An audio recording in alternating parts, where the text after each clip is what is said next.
जय श्री कृष्ण, राधे राधे, श्री हरिदास।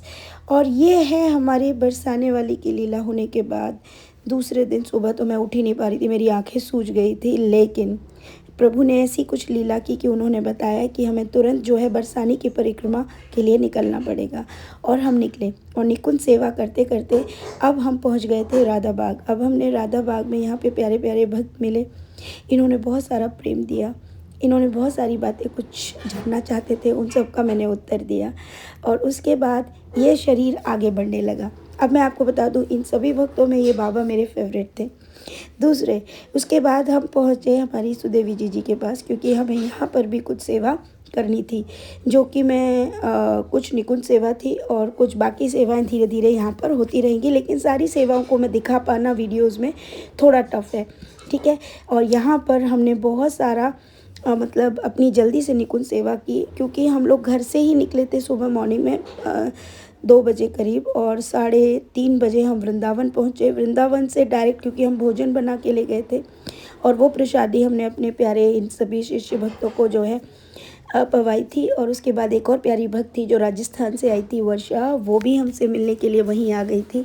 और हम एग्जैक्ट 4 बजे वहाँ से निकले, मतलब आधे घंटे में ये सारा कार्य संपन्न हुआ। उसके बाद हम लोग बरसाना पहुँचे डायरेक्ट वृंदावन से। बरसाने से होते हुए राधा बाग होते हुए हमने यहाँ पर भी सेवा कंप्लीट की। अब ये सेवा कंप्लीट करने के बाद हमने सुदेवी जी से पहना, और यहाँ पर भी हमारे सभी बच्चे पहन के बैठे वही पोशाक जो हमारे द्वारा बनाई गई थी। उसके बाद यहाँ से सेवा देने के बाद हम सीधे सीधे निकल गए अपने आगे के स्थान पर, और हमें पहुँचना था बरसाने। बरसाने पहुँचते पहुँचते हमें देर हो गई, क्योंकि हम फिर एक निकुंज में रुक गए, और वहाँ पे रुकते करते करते हमें 7:30 बजे से 8 बज चुके थे। 8 बजे अंधेरा हो गया था, और कई लोग बोले कि आप अंधेरे में जो है परिक्रमा देंगे। हमने कहा जो ठाकुर जी ने कहा है, चाहे रात हो आधा हो, अब जो भी है हमें तो देना है। और हम रात में ही परिक्रमा के लिए निकल गए। सच कहूँ, ठंडी ठंडी हवा, ठंडी ठंडी रज बहुत अच्छी लग रही थी, और साथ में हम सभी थे तो बहुत ही ज़्यादा अच्छा लग रहा था। और हम रात में ही इस सेवा के लिए बहुत ज़्यादा आनंदित थे, क्योंकि सब साथ थे, इसलिए ज़्यादा भय और डर नहीं है। और आपको मैं एक और चीज़ कहूँ, बहुत सारे जो महिला भक्त हैं, जो शरीर से महिला हैं, अकेले तो रात में परिक्रमा नहीं देनी चाहिए, ये भी सत्य है, बिल्कुल सत्य है। अगर आप बहुत सारे हैं तो आप जा सकते हैं, ठीक है। देखिए, भगवान हर जगह है, लेकिन बुद्धि भगवान ने हम सबको दी है। लेकिन हम लोग 10 जन थे, इसलिए हमें कोई परेशानी नहीं हुई, और बहुत आनंद और प्रभु की कृपा भी है। जब प्रभु की अथाह कृपा होती है तब ये भय भी दूर हो जाता है। लेकिन शरीर से महिला होने पर हमें थोड़ा सा विवेक और थोड़ी सी बुद्धि का सहारा लेना अति आवश्यक है। तो कोई भी भक्त इस बात का विशेष ध्यान रखेगा, अगर वो शरीर से महिलाएं हैं तो वो रात में परिक्रमा ना करें, इसका विशेष ध्यान दें। उसके बाद हम लोग पहुँचे दान घाटी। ये वही घाटी है जहाँ पर लाला के हाथ के निशान भी है, जहाँ उसने गोपियों से जो है दान मांगा था, ठीक है। वो अपनी मटकियाँ लेके जाती थी, और भाई तो लाला तो था ही ऐसा, माखन तो भाई। अब यहाँ पर हमारे पास मिठाई और फ्रूट सब समाप्त हो चुके थे, ना ही हमारे पास चॉकलेट बची थी। लेकिन ये कन्हैया जो है ये सामने आ गया और दान मांगने लगा। रात में भी देखो इतनी लेट हो गया है, बच्चा सोया नहीं है, ठीक है। लेकिन अगर सो जाता तो ये लीला कैसे करता। यहाँ मैं तो इसके पास बैठ गई, भैया अब तू बता क्या करना हो तो है। अब बैठ के मैंने इससे बातें की। मैंने कहा काय के लिए दान मांग रहे हो जे बता। तो उसने कही कि दान तो देना पड़ेगा।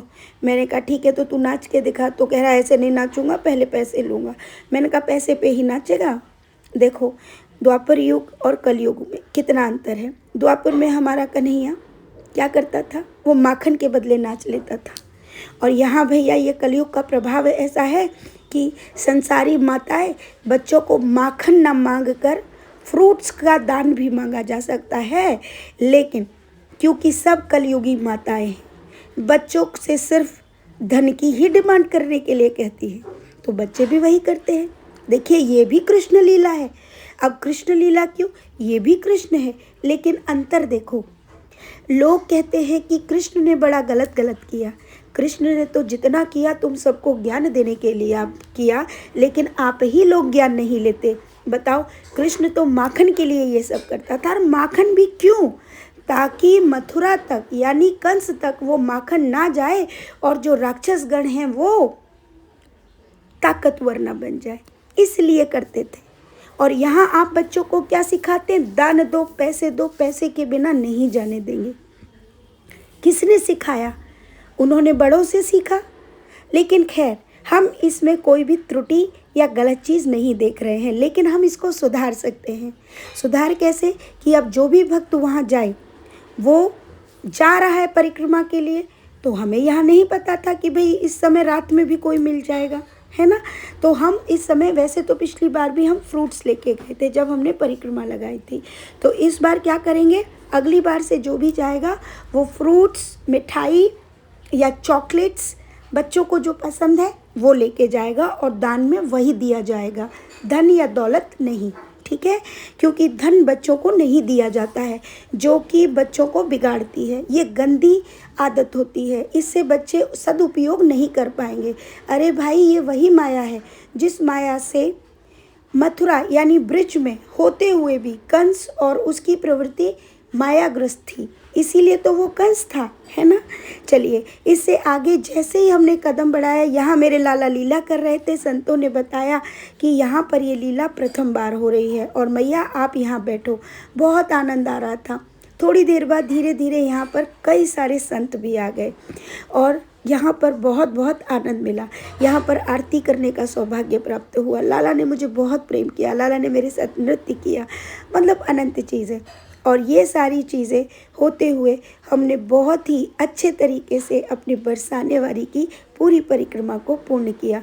अब सामने जब हम जा रहे थे तो हमने देखा कि भैया घेवर बन भी पड़ा परिक्रमा में।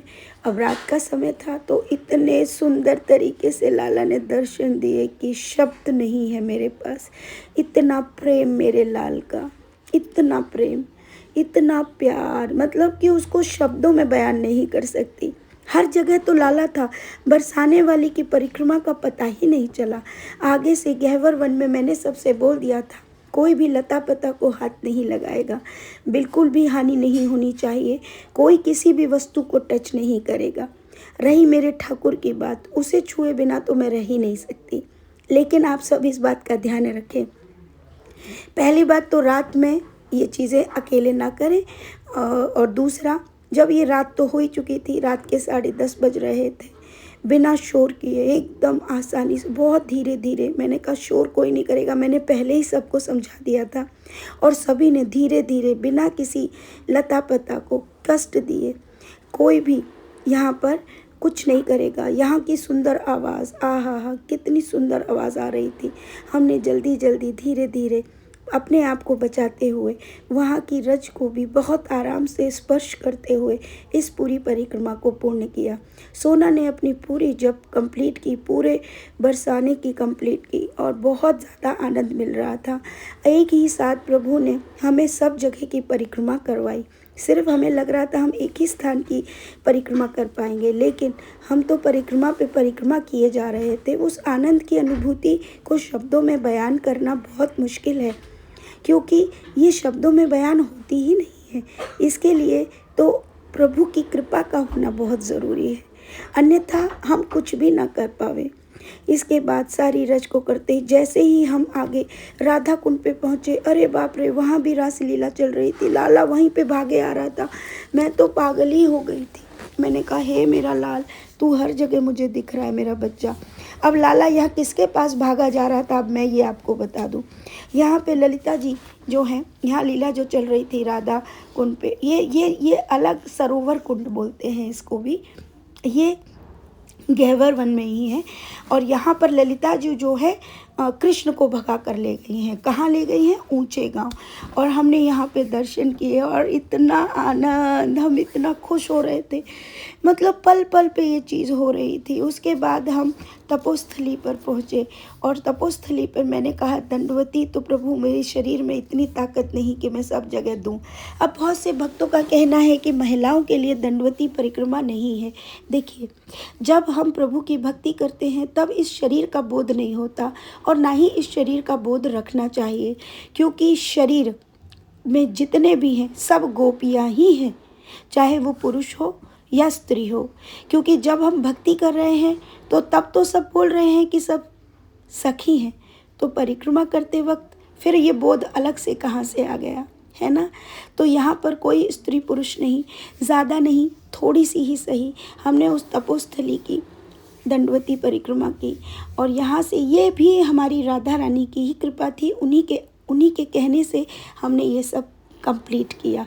और जो भक्त वहाँ जाएं ज़रूर अपने शरीर को इतना कष्ट दें, और कष्ट देना ज़रूरी है, क्योंकि जब तक इस शरीर में कष्ट नहीं आएंगे तब तक हमारे अनंत जन्मों के अनंत पाप नहीं कटेंगे। और मेरे प्यारे सभी बच्चों ने, मेरे सभी, क्या कहूँ मैं, ये सभी मेरे बच्चे ही हैं और सब मेरे अपने हैं, और अपना वही जो प्रभु आज्ञा को माने। और यहाँ पर ये चीज़ कंप्लीट करने के बाद हम आगे ही बढ़े थे और लग रहा था कि अब तो बरसाने वाली के पट बंद हो चुके थे। वहीं से प्यारे भक्तों ने पहचाना जो मेरी श्रीमती राधा रानी की जोत ले जा रहे थे। उस जोत के सुंदर दिव्य दर्शन किए। दर्शन होने के बाद वो बच्ची बहुत प्यारी बच्ची थी जो कृष्ण भक्ति में थी, और उसको बहुत सारी बातें, थोड़ी सी ही, ज़्यादा समय तो मैं नहीं दे पाती हूँ, लेकिन 2 मिनट का ही समय बहुत होता है प्यारे भक्तों के लिए। और यहाँ पर ये दिव्य ज्योत के दर्शन आप सब ने भी किए। तो ये सब हमारी राधा रानी करवाती जा रही थी। यहाँ प्यारी सी एक और भक्त मिली, उनके बाद हम सीधे निकल गए गोवर्धन के लिए। अभी यहाँ 10:30 बज चुके थे, 10:30 बजे तक हमारी परिक्रमा कंप्लीट हुई। उसके बाद हम निकले गोवर्धन के लिए, और बीच में थोड़ा सा निकले क्योंकि हमने जल जो है लिया था, क्योंकि अन्न के लिए मैंने मना कर दिया था कि दोपहर के बाद किसी ने भी कोई अन्न ग्रहण नहीं किया था, क्योंकि 4:16 से पाप मोचनी एकादशी शुरू हो गई थी। और तभी से हमारी परिक्रमा और निकुंज सेवा से लेकर बरसाने परिक्रमा शुरू हो गई थी। और उसी परिक्रमा के बीच हम 11:15 बजे तक गोवर्धन में परिक्रमा करने के लिए तैयार हो गए थे, और हमने गाड़ी वगैरह पार्क की, और हमने पद यात्रा गोवर्धन की भी उसी दिन करने की मतलब सोची। और ये हमने नहीं सोची, ये सब ठाकुर जी पहले ही सोच रखे थे कि ये सब पहले से ही उनके द्वारा बताया हुआ था, और इसीलिए शायद हम सब रेडी हो गए। अब यहाँ पर पहली बार इस तरह से ये सेवा करने के लिए, ये देखो ये लाला बीच में आ गया। मैं लीला बता रही हूँ, पता नहीं मैंने कौन सा शॉट आ गया। इसने बोला मेरे साथ नृत्य तो दिखाया नहीं, तो चलो भैया तुम नृत्य देख लो। इसका नटखट है ये लाल मेरा, कहीं भी टपक पड़ता है। बात कहीं और की थी, बीच में आ गया। चलो अब यहाँ से हमने गोवर्धन परिक्रमा जो है शुरू कर दी। अब परिक्रमा जब शुरू की तो यहाँ पर भी सभी बच्चों को मैंने बहुत सारी बातें बता दी थी। पाप मोचनी एकादशी है, कहीं भी कुछ बुरा होते हुए देखो, कोई तुमको कुछ भी कहे, गलत भी बोल दे, डांट दे, लेकिन कोई अपनी वाणी से कोई अपराध नहीं करेगा, और ना ही किसी के बारे में बुरा सोचेगा। बुरा होते हुए देखने पर भी तुम कुछ नहीं कहोगे। कारण क्या है कि जो बुरा तुम देख रहे हो वो तुम्हारे अंदर है, वो बुराई, उस बुराई को ही समाप्त करने के लिए प्रभु इतने कष्ट करवाते हैं। क्योंकि जब हमें किसी से जेलिस हो रहा है, इसका मतलब वो जेलिसी सामने वाले से नहीं, आपके स्वयं के अंदर है।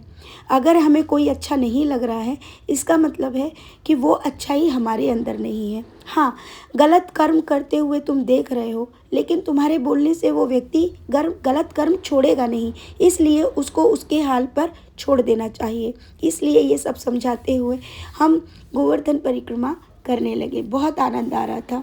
सच कहूँ, राधा कुंड तक तो बहुत इजीली हम लोग पहुँच गए थे। और राधा कुंड पर पहुँचने के बाद मेरी प्यारी शिष्या उसको थोड़ी तकलीफ़ हुई, क्योंकि उसके लाइफ की इतनी बड़ी परिक्रमा ये पहली परिक्रमा थी, और वो भी देखो डायरेक्ट हमने बरसाने की दी, फिर गहवर वन से होते हुए सब पैदल पैदल चल रहे हैं।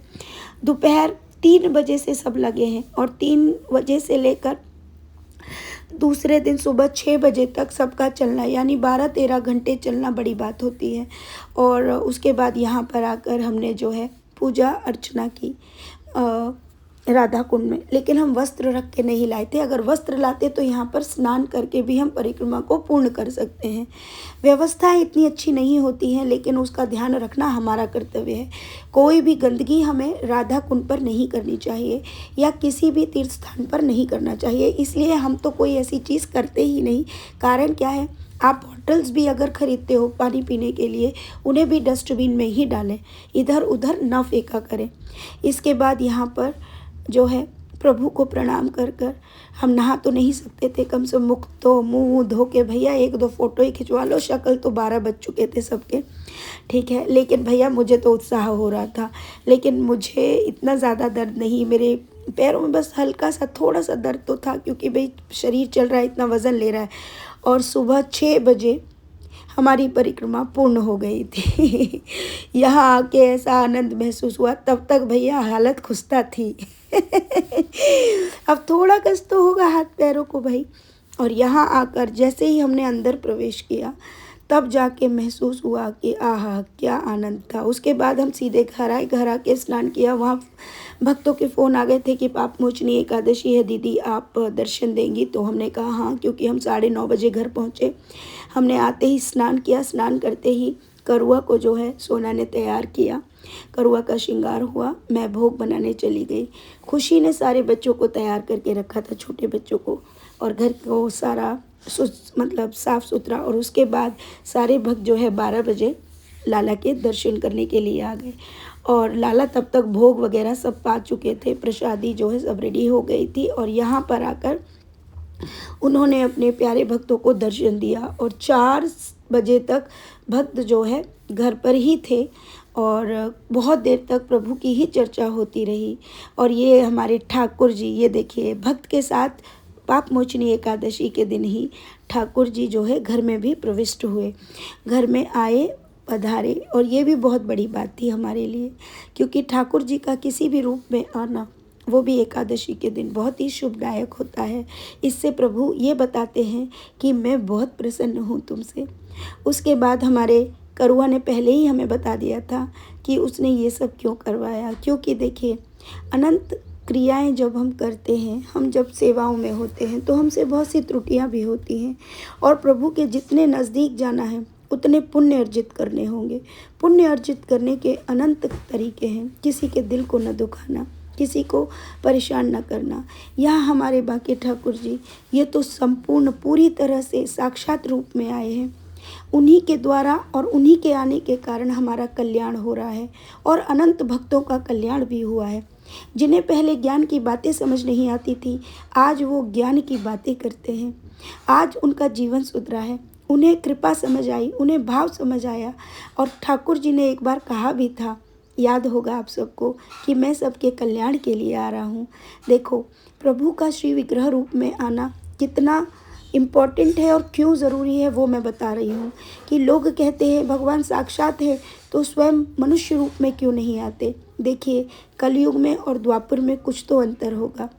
हम कलयुगी मनुष्य हैं, हम कलयुगियों को क्या, मानव जो भी इस धरती पर धरा पर आया है उसके पाप और पुण्य होते हैं। ये भागवत में लिखा है, भागवतम जो पढ़ते हैं उनको पता है, ठीक है। हमारे पाप और पुण्य होते हैं, ईश्वर का कोई पाप और पुण्य नहीं होता। आज भगवान श्री विग्रह रूप में आए हैं। श्री विग्रह रूप में आप जब उठाओगे वो तब उठेंगे, जब आप दोगे तब वो लेंगे, जब आप उनको खिलाओगे वो तब खाएंगे। अब इसका पाप प्रभु को नहीं, ये आपको लगेगा कि आप क्या कर रहे हैं उनके साथ। भगवान ने तो आपको संपूर्ण सेवा दे दी है अपनी। अब उस सेवा को देखो, मैं सब में कहती हूँ कि प्रत्येक व्यक्ति में प्रभु अंश है। क्या प्रभु अंश सब में है? तो क्या सब कृष्ण जैसे बन गए हैं? क्या सब कृष्ण बन गए हैं? नहीं। यहाँ पर ये लाला लाली आए थे, इनका जन्मदिन था, तो यहाँ पर पूरा श्रृंगार और सब जो है करुआ ने जो है अर्पित करवाया सारी चीज़ें। और बहुत हमारा प्यारा लाला है ही ऐसा। अब मैं आपको बता दूं कि भगवान श्री विग्रह रूप में संपूर्ण क्यों है। अब आप मुझे बताइए, भगवान राम अयोध्या में उनकी प्राण प्रतिष्ठा हुई, अगर वो संपूर्ण नहीं होते तो क्या उस मंदिर में आप सब प्रवेश कर सकते हैं? नहीं। आप मंदिर में दूर से ही दर्शन कर सकते हैं, लेकिन उनके गर्भगृह में नहीं। क्यों नहीं कर सकते? सिर्फ उन्हीं भक्तों को या उन्हीं सेवित लोगों को ही उनकी सेवा करने का मौका क्यों मिला? क्योंकि कहीं ना कहीं उनके पिछले प्रारब्ध ऐसे थे कि वो प्रभु की सेवा कर पाते, और उन्होंने प्रभु के ऐसे पुण्य किए थे। रही बात उनके इस जन्म की बात को छोड़िए, जो इस जन्म में करेगा उसे आगे भरना पड़ेगा, और मौका मिला तो इस जन्म में भी उनको भोगना पड़ेगा, ठीक है।